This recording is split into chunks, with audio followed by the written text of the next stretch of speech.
I heard it. Welcome back to the Mariana Dalto Show, the podcast where small business owners meet to get clarity, growth, and real transformation. Today's episode is especially powerful for anyone leading a team, navigating change, or even feel that their strategy just isn't landing across the company. Our guest today is Alejandra Ramirez. She's an internal communication strategist and veteran culture builder with nearly 2 decades of experience transforming organizations through strategic communication. After 15 years leading communications in big law, she founded ReadyCultures, where she now helps organizations turn their workforce into their biggest differentiator. Alejandra brings deep expertise in crisis communications, executive messaging, team alignment, and scaling communication systems. Her proven approach helps leaders build trust, boost productivity, and drive sustainable culture change that directly impacts the bottom line. So be ready for this show. Welcome, Alejandra. Thank you so much for having me. I'm excited to chat. Yeah, absolutely. And I gave you some background about Alejandra, so that you guys kind of like know where this podcast is going and where this conversation is gonna go through. So I'm excited about this topic as well. So Alejandra, tell us a little bit what inspired you to launch ReadyCultures from a successful corporate career? Yeah, I think it actually starts as far back as I was a kid, which is this idea that I've always been known to ask the why behind everything. So according to my family, when I was really little, anytime someone would say something, I would always respond with, but why? And I think that that's always just been my approach to everything and how I learn. And having worked in corporate for a number of years, it's how I found I was best able to do my job and help others with communication. And after, a few years of doing that, I decided, why not go off on my own and try to help others at different companies and sort of take what I know and spread it however much I could. So that's how ReadyCultures started, kind of this little passion I always had at the back of my head. And I figured it was now or never. That's awesome. So then I think, if I'm not mistaken, you work for different organizations in law, banks, and tech. Is that right? Is Correct. that kind It's of like the also, it's different? really correct. It's service-driven organizations. So they can be anywhere from, 100 employees to more than 1,000 employees, but really it's organizations that like tech SaaS startups and professional services. Okay. So what patterns did you see across those companies and the services that made you focus on internal communications? Yeah, I found that there's a lot of disconnect between what leaders are saying and what employees are hearing and acting on. And I found that it was a consistent issue across companies, whether it was someone I was just talking to who's a friend who worked at a company as an employee and kind of was giving me their grievances about their experience, or whether it was a client I was working with who was saying, well, I don't get it. I sent an email and no one's doing what I said. And so I came to the realization that clearly there was something that needed bridging, and it that's such an essential piece to the success of a business. And without that, really, you don't get very far. Okay. So what symptoms of poor internal communication comes to mind for most leaders that they typically miss? So I would say the most obvious symptoms have to do with turnover, right? So if you have really high turnover, that's usually a sign that something's wrong. It, tends to happen if there's new leadership or some other big change, like maybe a merger, or just a sort of lack of engagement. And that's another really big stat or symptom is, if you see that engagement is really low, that also tells you that employees are probably not really doing what they need to be doing. And those are two of the biggest, most obvious ones that yet somehow get missed. And they're really important because it costs money to replace people. It costs money to train people. Oh, yes. And there's a study that was done I want to say it was in 2023 by I'll have to come back to you on who did it, but it was one of the it was either Gallup or the Workplace consulting agency, and the stat is basically that 33% of a person's annual salary is how much it takes for a company to replace an employee successfully. Mm-hmm. So that's a lot of money when someone leaves to be, to have to go in and replace that person. And so those are essential things that if you can try to address before they get really bad through clear internal communication, ideally, you can set yourself up for a better culture and also just better success for your business. And it's not even money. It's like it's the time, it's the effort, the energy that the business, the leaders need to put in, the how people in the teams they feel about like that employee leaving, or like there's so many things going on, not just the cost of And the it's loss of that human nature. employee. That's exactly it. And it's human nature for negativity to spread faster than positivity, right? Think about any time you've gotten Always. negative feedback or you do one thing wrong and that's the thing people remember, as Yes. opposed to like the 700 things that you've done well. And so when you have one unengaged employee, one unhappy employee, that is going to spread faster. And so as Mhm. leaders, it's really important not to think of internal communication as an afterthought, but instead as a tool and a strategic part of being a leader and running a business. Okay. So then, what role does internal communication play when we're talking about culture, productivity, and even profit for the business? Yeah, I mean, I think it's essentially the thing that helps drive action, right? If you have a strategy, if you have, if you're the leader of a company and you have a vision in mind for how, you want to get there, being able to communicate that clearly is what ensures that employees are acting on whatever that vision is. And what I mean by communicating clearly is not just explaining what the vision is, but why it matters and how they should be doing what they need to do as employees to meet that goal. And without that, companies are, you've got wasted time, low productivity. You end up, having inefficiencies, and all of these things add up. I mean, if you take an average salary of what your average employee salary is and multiply that by hours lost, that's a lot of money that you're spending instead of using it on actually being productive. And so internal communication is so essential to the bottom line. And I think a lot of leaders sometimes forget to get out of their own way.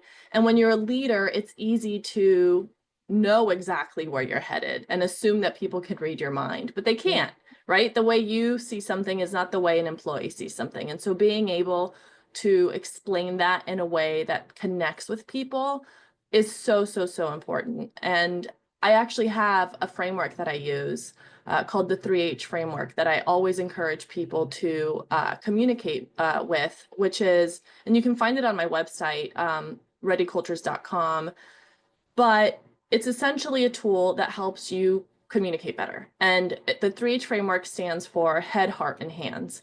And I always say that at a minimum, if you can communicate with these three things in mind and answer those three things, you're going to be in a much better place. And what does head, heart, hands mean? Head, heart, hands means the head is essentially the logical piece, right? What is it that people need to know? What are the facts and the details, right? If you can answer that, great. Start by writing those down. The heart is usually the part people struggle with the most, which is the why. Why does this matter? I mean, yes, sure, it matters because it's going to make us money, but why does it matter? It matters because it ties back to the vision that we all agreed on at the last meeting. It ties back, right? You have to be able to help them buy into why this is important and how they play a role in it. And then you've got the hands, which is really the collaborative action piece, which is if you can answer what it is they specifically need to do, then you're going to get action almost right away. And so any communication should address those three things at a bare minimum. If you're unable to address that, you're not going to get very far. Okay, so this framework is super interesting, and it's a nice way of putting it together to kind of like understand and position how we can think about the communication piece and what are the different parts of it. So can you give us an example from a client that ended up like the before and after, like when they implemented the framework and how that provided clarity to them? Yeah, absolutely. So the example that comes to mind is a company that was in major growth mode. They had about 800 employees, and they had probably 150 joining over the following year. They were major growth mode, and they decided to roll out a new HR tool for performance management and performance reviews and for onboarding. And it was meant to be this centralized tool. And I was brought in after it got rolled out, because what they had done is they had sent an email out and said, hey, this is happening, please use it. And they found that people weren't using the tool, and it kind of fell flat. And the onboarding for the first few people that they were starting to hire didn't go very well. So I came in and helped take a look at what was being done. And we started by looking at, okay, what are the questions people have? How do you use the tool? And how can we change the adoption rate? And so I went through, I did a couple of workshops with leadership that was kind of running this project. And then I also did created a plan that involved addressing the head, heart, hands. And so we went through and said, okay, what are the facts about this, right? The facts about what they need to know. The facts are that we are in major growth mode. We have a ton of people that we need to onboard. And we have this new tool that's going to make it so much easier for everyone. The why. Okay, well, right now the tool we use takes 20 minutes to do this one thing, as opposed to being able to click a button and it opening up. And according to 10%, I forget what the exact number was, but they had done some kind of mini focus group early before I came on board that showed that people's feedback was they wanted a solution. And so we were able to tie it back to that feedback and say, we heard you and you told us you were frustrated and wasting time. And so we built this tool to solve that problem. That right there was the why. It connected with them on why it mattered and why it should, help. And you said And the why then was the heart? the No, heart. was it? Yeah, okay. Because that's the one, Correct. maybe it's the most difficult one for people or for leaders to kind of It implement, is. And right?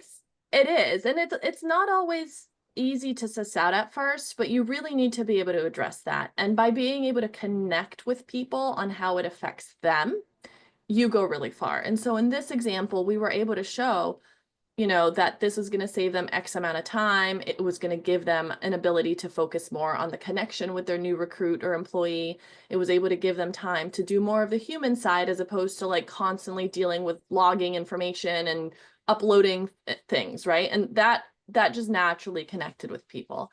And then the hands was what they needed to do to get it done. And so we rolled out a series of training modules and workshops and webinars, and we had sort of a go live date, like a re-go live date. And we said, we want to work with you to get to that point so that adoption rate is at, I think they wanted at least 80%. So we said, let's try to get to 80%.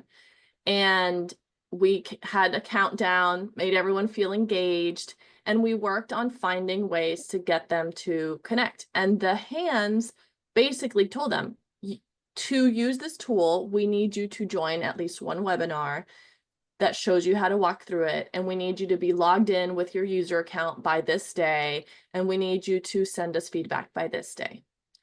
Those three things, the head, heart, and hands, was the initial communication. Now, that wasn't the only thing we did, right? Because one email is not going to solve the problem or kind of make people are busy. It gets lost in their inbox. But those core messages were what we used to consistently sort of beat the drum with the information. We printed flyers, we sent, we had different methods of communicating. We had lunches, we sent talking points to managers.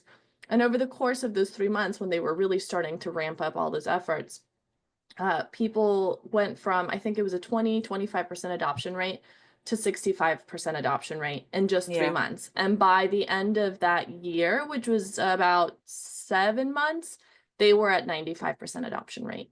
And so they were able to take something that had become this, hey, new tool, good luck, to this is a way to make our company run better and work better together. Yeah, I think it's great because it's not just even for the leaders, like, okay, we need to get this done. It's like the team who needs to be part of it, they see the system too. So they understand, okay, there's a process here. I get it where you're going with the mission and where this is going to take us if we implement. So it's kind of like both of them, both sides are kind of looking at the whole process and how this can help them move the business forward, right? That's exactly it. And I think too often leaders forget that people want to feel a part of something. And feeling a part of something means understanding why they're doing what they're Right. doing and Yeah. how they play a role. And Mm-hmm. so being able to answer that is really important. That's amazing. I love it. And then let's talk about, because I know we're, getting close, but I really want to talk about the audit that you offer. There's something about, so tell us a little bit about this internal communication audit that helps businesses understand a little bit more what they might need help to improve.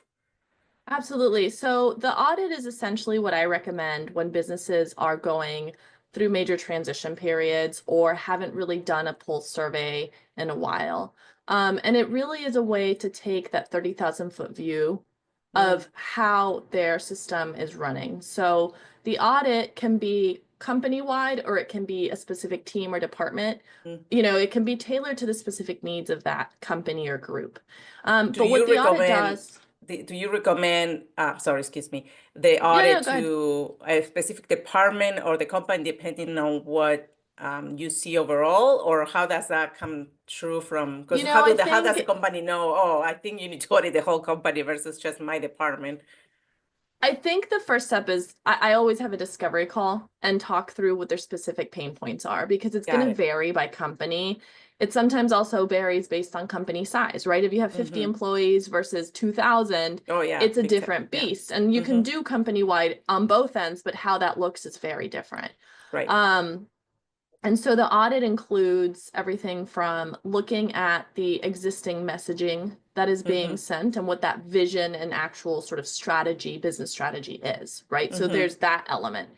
Then it also looks at what are the tools that are being used to communicate this information, right? Because you can have the world's best message, but if you're not distributing it, right? It's Like not gonna what do anything. it's not going to do Exactly. anything. And so we look at the tools and how, what's being used and who it's going to. And then also looking at the workflows and the cadence and how it's all getting communicated. And then finally, and most importantly, in my opinion, is we do a survey, can also be a focus group, although again, it depends on the company size and Right. how you want to approach it. But basically, it asks a series of questions from the CEO down to the most junior, newest hire, right? Mm-hmm. And it asks a series of questions to better understand where there's a gap between what leaderships are thinking and what leadership is thinking and what employees are hearing. And the Yeah. questions are usually based on ranking. So it'll be like on a scale of 1 to 5, how helpful do you find, the communication at your company? Well, if leadership's like, I think it's a 5, and staff is saying, well, actually it's a 2, that's something that you need to Right. work There's on. something that needs to be improved. Yeah. Exactly. And so I take that data as well as any data that the company may have through their own surveys and things that they've done in the past. And I develop essentially a report of Mm-hmm. findings and then also a recommended approach for addressing where those gaps are. Mm. And then that, gets delivered to the company and the company can either tackle it themselves or then we then also offer implementation support in Okay. instances where maybe they don't have a dedicated in-house resource, or maybe they just need extra hands because they have a lot of other projects on their plate. But the audit is, I always say, a great way to get a sense for where things are and have a baseline to know where to Mm-hmm. even begin to solve for whatever it is that you want to solve for with your internal communication. Yeah, because it could give them awareness of things that they have no idea that it's not working or could be Right. improved significantly, right? Exactly. I mean, really, you don't know what you don't know. And the best way Right. to find out is to really look under the hood and understand what might be causing those disconnects. Okay. So for the audit so for when we're talking about the framework, they can get that on your website, right? The three-step Correct. framework. Okay.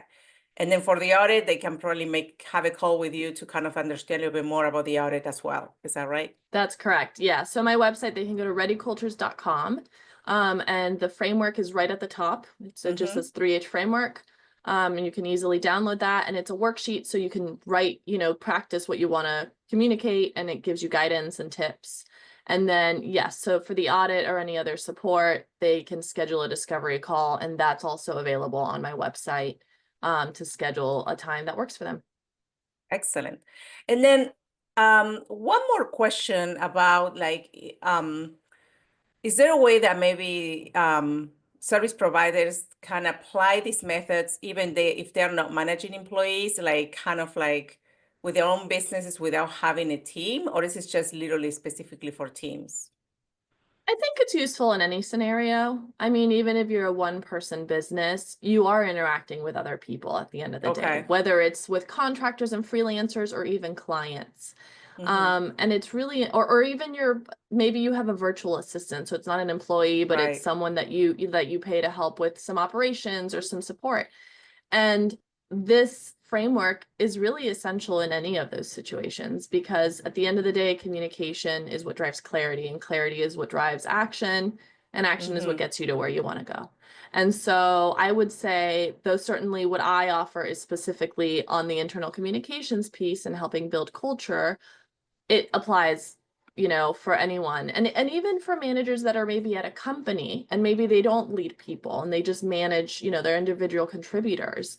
It's also really useful because at the end of the day, everyone plays a role in building culture. So if you're a Mm-hmm. manager and you're at a company that you feel could maybe use some extra support, think about how you can ask questions to get answers to those pieces, right? So how do you ask your boss or someone in leadership, hey, I have some questions about what this is and why this is so important and what I can be doing, right? Because at the end of the day, everyone plays a role in building an ecosystem that works for them and for their Yeah. colleagues. Yeah, it's all about having alignment. It could be, your own teams in your company. If you have outsourcing, alignment with the, people who you outsource. Absolutely. It's all about communication. It's just key for everything.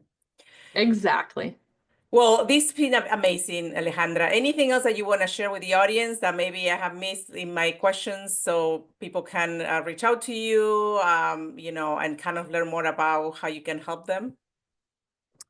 I would just say to just remember that clarity is everything. Don't assume that people can read your mind, Mm-hmm. and just don't think of communication as an afterthought, and include it into your planning. And if they have any questions, feel free to reach out to me. I can be found on LinkedIn under Alejandra Ramirez or at ReadyCultures.com. Excellent. All right, Alejandra, this was amazing. I think so many leaders are going to start seeing internal communication with fresh eyes now that they heard about your message, what you can offer, the framework that you discuss, which they can find on their website. And I'm going to put all the details on the show notes so people can find that easily. But this is going to be a game changer for people that maybe haven't thought about it, that could really impact their business. So thank you so much. Appreciate it. Thank you so much for having me. Thank you. And then for the audience, if you enjoyed this episode, you don't forget to share it with anyone else, leave a review, and stay tuned for more strategies to grow your business and stay up to date on what's going on in the market. All right, take care. Bye. Have a good one.